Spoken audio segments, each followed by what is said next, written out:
राधे राधे, जय श्रीमन नारायण, हरे कृष्णा। आज हम सुनेंगे संपूर्ण करवा चौथ की कथा। तो चलिए शुरू करते हैं। धार्मिक कथाओं में कहा जाता है कि प्राचीन समय में करवा नाम की एक पतिव्रता स्त्री थी। वह अपने पति के साथ नदी किनारे बसे एक गांव में रहा करती थी। उसका पति काफ़ी उम्र दराज था। एक दिन वह नदी में स्नान करने गई। नदी में नहाते समय एक मगरमच्छ ने उसका पैर पकड़ लिया और निगलने के लिए उसे अपनी तरफ खींचने लगा। इस पर वह अपनी पत्नी का नाम लेकर करवा करवा चिल्लाकर अपनी पत्नी की सहायता के लिए पुकारने लगा। कच्चे धागे से मगरमच्छ को बांधा। करवा पतिव्रता स्त्री थी और उसने सात्विकता से बहुत बल था। जैसे ही उसने अपने पति की आवाज़ सुनी, करवा दौड़कर अपने पति के पास पहुंची।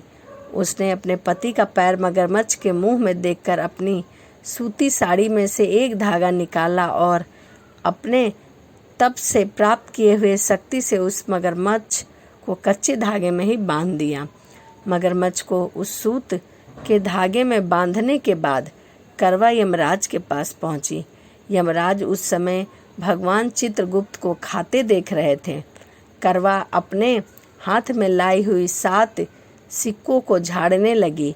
इससे यमराज के खाते इधर उधर बिखर गए। उनका ध्यान करवा पर पड़ा। यमराज ने रुष्ट होते हुए पूछा, देवी तुम कौन हो, क्या चाहती हो?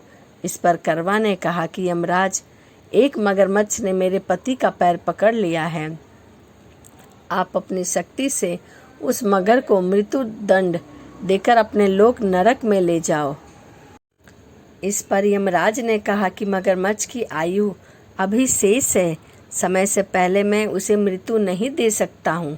इस पर करवा ने कहा कि यदि आप मगरमच्छ को मारकर मेरे पति को दीर्घायु होने का वरदान नहीं देते हैं तो मैं अपने तप से प्राप्त की हुई शक्ति से आपको नष्ट होने का श्राप दे दूंगी।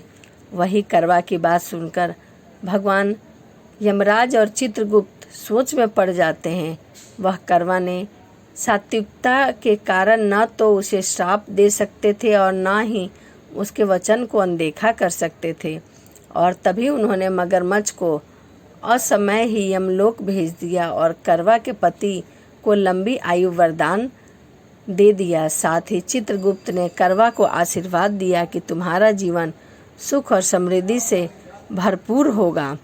करवा को अपने पति के जीवन की इस तरह से रक्षा करने के कारण भगवान चित्रगुप्त ने खुश होकर करवा को यह वरदान दिया था कि इस तिथि पर जो भी महिला पूर्ण विश्वास और आस्था से व्रत और पूजन करेगी उसके सौभाग्य की रक्षा मैं करूँगा।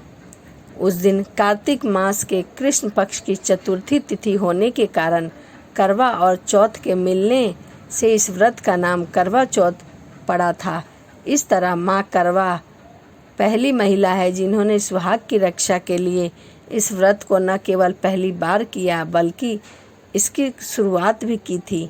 इस व्रत के यही कथा मानी गई है कि भगवान श्री कृष्ण जी ने कहने पर द्रौपदी ने अर्जुन के लिए करवा चौथ का व्रत रखा था। इस व्रत का उल्लेख 12 पुराणों में भी किया गया है। उसी दिन से यह करवा चौथ का व्रत बहुत ही महत्वपूर्ण माना जाता है। तो यह करवा चौथ के व्रत की संपूर्ण कथा थी। तो चलिए इसी के साथ वीडियो को समाप्त करते हैं और मिलते हैं अगली वीडियो में।